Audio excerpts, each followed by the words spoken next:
அல்லாஹ் ரப்புல் ஆலமீன் இந்த தௌபாவை எல்லோருக்கும் அல்லாஹ் கடமையாக்குகிறான். வதூபு இலல்லாஹி ஜமீஅன் அய்யுஹல் முஃமினூன் லஅல்லக்கும் துஃப்லிஹூன்.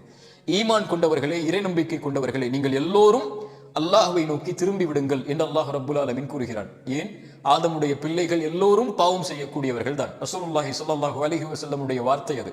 ஆதமுடைய பிள்ளைகள் எல்லோரும் பாவம் செய்வார்கள், ஆனால் அதில் சிறந்தவர்கள் அல்லாஹ்வை தௌபாவின் மூலமாக மீள்பவர்கள் என்று அல்லாஹ்வுடைய தூதர் சொன்னார்கள்.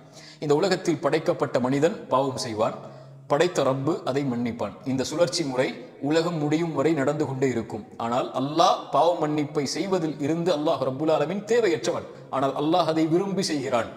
ரசூலுல்லாஹி ஸல்லல்லாஹு அலைஹி வஸல்லம் சொன்னார்கள், உலகத்தில் முதலாமவர் முதல் இறுதியான மனிதர் வரை எல்லோரும் அல்லாஹ்வை வணங்கக்கூடிய நல்லவர்களாக மாறினாலும் பாவிகளாக மாறினாலும் அல்லாஹ்வுடைய ஆட்சியில் அது எதையும் உயர்த்தப் போவதும் இல்லை, அல்லாஹ்வுடைய ஆட்சியில் அது எதையும் குறைக்கப் போவதும் இல்லை.